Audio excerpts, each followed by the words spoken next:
ഈ ചിത്രത്തിന്റെ കഥ ഒരു ശരിക്കും നടന്നൊരു ഇൻസിഡന്റിനെ ബേസ് ചെയ്തുകൊണ്ടാണ് എന്ന് കേട്ടിരുന്നു. ഒരു റിയൽ ലൈഫ് സ്റ്റോറിയെ ബേസ് ചെയ്തുകൊണ്ടാണ് എന്ന് കേട്ടിരുന്നു. അങ്ങനെയാണോ? അതെ അതെ അതെ. ഇത് എനിക്ക് വളരെ വേണ്ടപ്പെട്ട ഒരു ഫാമിലിയല്ല, ഞാനുമായി ബന്ധപ്പെട്ട ഒരു വ്യക്തി, അദ്ദേഹത്തിനുമായിട്ട് ബന്ധപ്പെട്ട ഒരു ഫാമിലിയുടെ ഒരു കഥയാണിത്. ഞാൻ ഇങ്ങനൊരു ഇൻസിഡൻ്റ് എന്നോട് പറഞ്ഞപ്പോൾ ഞാൻ പറഞ്ഞു നമുക്കൊന്ന് പോയി കാണാം ഒന്ന്, അവരെ പറഞ്ഞു. അങ്ങനെ ഞാൻ എൻ്റെ ആ സുഹൃത്തിൻ്റെ ഒപ്പം ഞാൻ പോയി കാണുന്നു, അവരുമായി സംസാരിക്കുന്നു. അപ്പോൾ അവരെന്നോട് പറഞ്ഞ ഒരു കാര്യം, ഈ കഥ എടുത്തോളൂ കുഴപ്പമില്ല, പക്ഷെ ഞങ്ങളെ റിവീൽ ചെയ്യരുത്. ഈ കഥയിലൂടെ നാളെ മറ്റുള്ള ജനങ്ങളിലേക്ക് മനസ്സിലാക്കാൻ ഈ ഒരു കഥ സഹായമാവുമെങ്കിൽ തീർച്ചയായിട്ടും ഞങ്ങൾ സപ്പോർട്ട് ചെയ്യുന്നു, പക്ഷെ ഞങ്ങളെ റിവീൽ ചെയ്യരുത് എന്ന് എൻ്റെ അടുത്ത് പറഞ്ഞിട്ടുണ്ട്. അത് കാരണം കൊണ്ട് എനിക്ക് അത് ആരാണെന്ന് എന്താണെന്ന് പറയാൻ പറ്റില്ല. ബട്ട് അവരുടെ ആ സന്മനസ്സിന് ഞാൻ വളരെ നന്ദി പറയുകയാണ്. കാരണം എന്താ വെച്ചാൽ ഇങ്ങനൊരു സബ്ജക്റ്റ് ഉണ്ടാവാൻ കാര്യം ആ കഥയാണ്, ആ ഫാമിലിയാണ്. അത് ഞാൻ അവരോട് നന്ദി പറയുന്നു. തീർച്ചയായും കൂടുതൽ വിശേഷങ്ങളിലേക്ക് പോകുമ്പോൾ ശ്രീ സുഭാഷ്, നമുക്ക് ഗാനങ്ങളെക്കുറിച്ച് തന്നെ സംസാരിക്കാം. ചിത്രത്തിലെ പാട്ട് കമ്പോസ് ചെയ്തിരിക്കുന്ന ആരാണ്, അതുപോലെ തന്നെ വരികൾ എഴുതിയിരിക്കുന്നത് ആരൊക്കെയാണ്? ഇതിൻ്റെ മ്യൂസിക് ചെയ്തിരിക്കുന്നത് ശ്രീ മോഹൻ സിത്താരയാണ്. ഇത് 3 ഗാനങ്ങളാണ് നമ്മളുടെ ഈ സിനിമയിലുള്ളത്. കളർ ബലൂൺ എന്ന് പറയുന്ന ചിത്രത്തിൽ 3 ഗാനങ്ങളാണുള്ളത്. 2 ഗാനം എഴുതിയിരിക്കുന്നത് ശ്രീ വയലാർ ശരത്ചന്ദ്രവർമ്മ, 1 ഗാനം എഴുതിയിരിക്കുന്നത് ഹസീന എസ് ഖാനം, ഒരു അധ്യാപികയാണ് അവർ. എനിക്ക് തോന്നുന്നു അവരുടെ ആദ്യ സിനിമയിലേക്കുള്ള ആദ്യ കാൽവെൽപ്പാണ് ഞങ്ങളുടെ ഈ സിനിമ. 3 ഗാനങ്ങളും അതിമനോഹരമാണ് എന്നാണ് ഞാൻ കേട്ടതും ഞാൻ അന്വേഷിച്ചപ്പോൾ അറിയാൻ കഴിഞ്ഞിട്ടുള്ളതും. വളരെ നല്ല രീതിയിലുള്ള ചിത്രീകരണമാണ് എന്നും ഞാൻ കേട്ടു. വളരെ ഒരു ഗ്രാമത്തിൻ്റെ അന്തരീക്ഷത്തിലായതുകൊണ്ടായിരിക്കാം അത് വളരെ വ്യത്യസ്തമായ ഒരു ഫീൽ. എല്ലാവരും ഒരു ഹൈഫൈ റേഞ്ചിൽ ചെയ്യുന്നു, നമ്മൾ കുറച്ചൊരു ഗ്രാമത്തിലേക്കാണ് ഈ സബ്ജക്റ്റ് ഗ്രാമത്തിൻ്റെതായ ഒരു കഥയാണ് പറഞ്ഞത് എന്നതുകൊണ്ട് തന്നെ ഗ്രാമത്തിലായിരുന്നു ഇതിൻ്റെ സോങ്സ് എല്ലാം ചിത്രീകരിച്ചത്. അതിൻ്റെ ഒരു നൊസ്റ്റാൾജി ആയിരിക്കാം, ഒരു നമ്മളുടെ കുട്ടിക്കാലത്തൊക്കെ കണ്ടുമറന്ന വഴികളും അല്ലെങ്കിൽ കണ്ടുമറന്ന ആ ഗ്രാമത്തിൻ്റെ ആ ഒന്ന് ഗ്രീനിഷ് ആയിട്ടുള്ള കുറേ ഏരിയാസും എല്ലാം നമ്മൾ നന്നായിട്ട് വർക്കൗട്ട് ചെയ്യാൻ ശ്രമിച്ചിട്ടുണ്ട്. അത് കാരണം കൊണ്ട് തന്നെ ആ സോങ് അത്യാവശ്യം നല്ല രീതിയിൽ 3 സോങ്സും വളരെ നല്ല രീതിയിൽ ശ്രദ്ധിക്കപ്പെട്ടിട്ടുണ്ട് ഇപ്പോൾ തന്നെ. അതോടൊപ്പം ചിത്രത്തിൻ്റെ തിരക്കഥ, ഛായാഗ്രഹണം തുടങ്ങിയ മേഖലകളിൽ പ്രവർത്തിച്ചിരിക്കുന്നത് ആരൊക്കെയാണ്? ഓക്കെ, ഇത് ആക്ച്വലി ഈ ഒരു സബ്ജക്റ്റ് വന്നപ്പോൾ എൻ്റെ ആദ്യ സിനിമാ സംരംഭം ആയതുകൊണ്ട് തന്നെ എനിക്ക് ഒറ്റയ്ക്ക് അതിന് സ്ക്രിപ്റ്റ് വൈസിലേക്കൊന്ന് മാറ്റുക എന്നുള്ളത് എന്തോ ഞാൻ ഒറ്റയ്ക്ക് ചെയ്യേണ്ട എന്നുള്ള ഒരു ഇതെനിക്ക് തോന്നി. അങ്ങനെ ജയരാജ് മാടായി, ഹരി മാടായി 2 പേരാണ് എൻ്റെ ഫ്രണ്ട്സാണ്.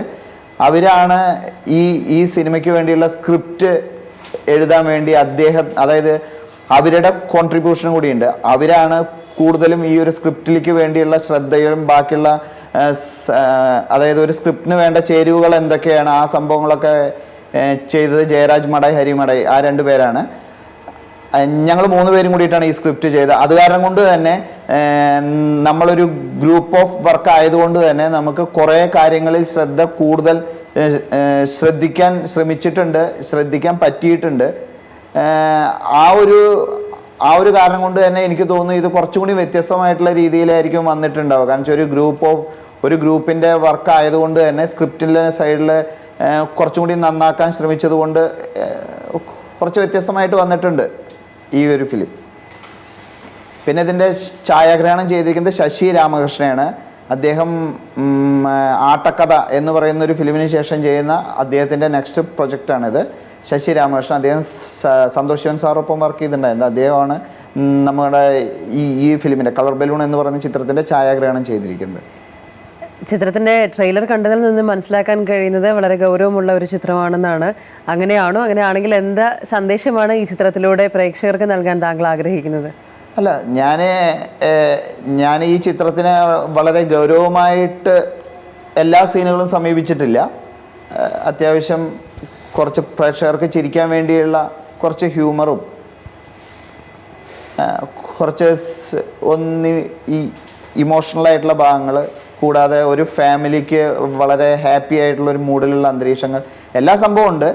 അതിലുപരി ഇങ്ങനൊരു സബ്ജക്റ്റ്, അതായത് ഒരു സോഷ്യൽ റെലവൻ്റ് ആണ് എന്നുള്ളത് കൊണ്ട് തന്നെ ഞാൻ ഈ ഒരു സിനിമയിലൂടെ അല്ലെങ്കിൽ ഞങ്ങൾ ഈ ഒരു സിനിമയിലൂടെ ജനങ്ങളിലേക്ക് മനസ്സിലാക്കാൻ അല്ലെങ്കിൽ കൊടുക്കാൻ ആഗ്രഹിക്കുന്ന മെസ്സേജ്, ഈ ചിത്രം കണ്ടിറങ്ങുന്ന ഒരു പ്രേക്ഷകൻ ഒരു പക്ഷേ ചിന്തിക്കാൻ ഉള്ള ഒരു അവസരമായിരിക്കും ഇത്.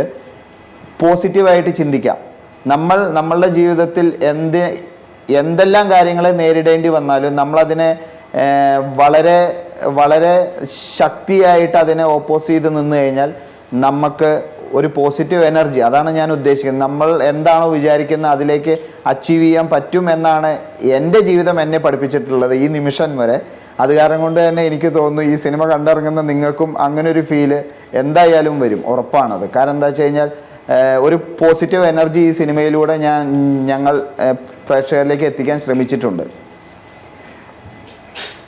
സിനിമയിൽ ഇത് ഇൻഡിപെൻഡൻ്റ് ആയിട്ടുള്ള ആദ്യ സംരംഭമാണിത്. പക്ഷേ എന്നിരുന്നാൽ പോലും മുൻപ് സിനിമയിൽ പ്രവർത്തിച്ചിട്ടുണ്ട്. അത് മാത്രമല്ല സീരിയൽ രംഗത്തും കുറേ അധികം നാൾ വർക്ക് ചെയ്തിട്ടുണ്ട്. അപ്പോൾ ഈ സിനിമയിലും സീരിയലിലുമുള്ള മുൻപുള്ള എക്സ്പീരിയൻസ് ഏതൊക്കെ രീതിയിൽ ഈ ഒരു ചിത്രം ചെയ്യാൻ നേരത്തെ സഹായിച്ചിട്ടുണ്ട്?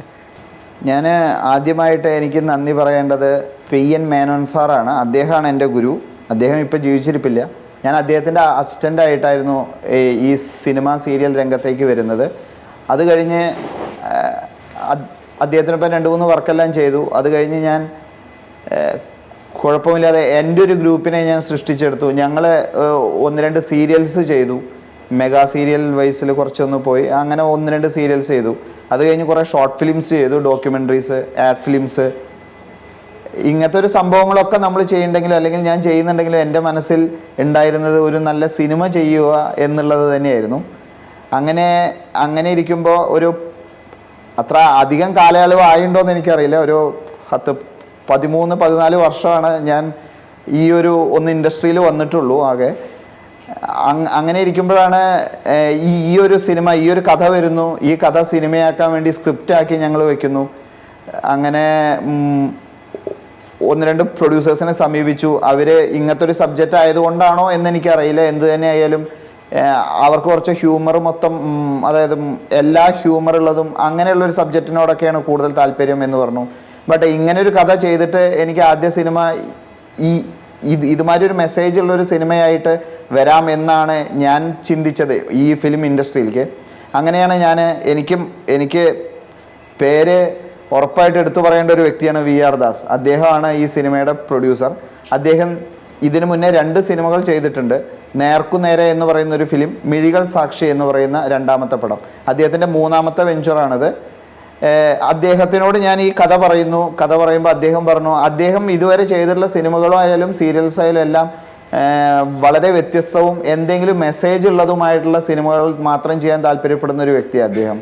അത് കാരണം കൊണ്ട് തന്നെ ഈ ഒരു സബ്ജക്റ്റ് ഞാൻ അദ്ദേഹത്തിനോട് പറഞ്ഞപ്പോൾ അദ്ദേഹം എൻ്റെ അടുത്ത് പറയുന്നു, ശരി നമുക്കിത് ഫോർവേഡ് ചെയ്യാം, ബാക്കിയുള്ള കാര്യങ്ങളിലേക്ക് അത് എന്തൊക്കെയാ വെച്ച് കഴിഞ്ഞാൽ അതിൻ്റെ കാര്യങ്ങളിലേക്ക് ശ്രമിക്കൂ എന്ന് പറഞ്ഞു. അങ്ങനെ ഇവിടെ നവാഗതർക്ക് ഒരു ചാൻസ്, അല്ലെങ്കിൽ എന്ത് തന്നെ ഉണ്ടെങ്കിലും, എത്ര നല്ല സബ്ജക്റ്റ് ഉണ്ടെങ്കിലും, എത്ര ആർട്ടിസ്റ്റുകൾ ഉണ്ടെങ്കിലും, പ്രൊഡ്യൂസർ എന്ന് പറയുന്ന ഒരു വ്യക്തി ഇല്ലെങ്കിൽ ഇവിടെ ഒരു സിനിമയും വരില്ല. ഞങ്ങളെപ്പോലുള്ള നവാഗതരുടെ സ്വപ്നം സാക്ഷാത്കരിക്കാനും പാടായിരിക്കും. അപ്പോൾ അതിൽ എനിക്ക് VR ദാസ് അദ്ദേഹത്തിനോട് എനിക്ക് വളരെ നന്ദിയുണ്ട്. അതുകൂടാതെ അതായത് എത്ര വാക്കുകൾ പറഞ്ഞാലും അത് മതിയാവോ എന്നറിയില്ല. കാരണം എന്താ വെച്ച് കഴിഞ്ഞാൽ എന്നെ പോലെയുള്ള നവാഗതരെ അദ്ദേഹം വീണ്ടും പ്രോത്സാഹിപ്പിക്കുക എന്നുള്ളത് വലിയൊരു കാര്യമാണ്. അപ്പോൾ ഈ ഒരു സിനിമ എനിക്ക് തോന്നുന്നു അദ്ദേഹത്തിനും വളരെ സാറ്റിസ്ഫൈഡ് ആയിട്ടുണ്ട്. ഈ ഒരു സിനിമ ഇനി നമ്മൾ വിശ്വസിക്കുന്ന ഓരോ ശക്തികളുണ്ട്. അപ്പോൾ അങ്ങനത്തെ ഒരു ശക്തി ഇനി ഈ സിനിമ പ്രേക്ഷകർക്കും അതിലൂടെ അത്രയും ഒരു സാറ്റിസ്ഫൈഡ്, ഞങ്ങൾക്ക് വരുന്നിട്ടുള്ള ആ സാറ്റിസ്ഫൈഡ് പ്രേക്ഷകരിലേക്കും എത്തട്ടെ എന്നാണ് ഞാനിപ്പോൾ പ്രാർത്ഥിക്കുന്നത്.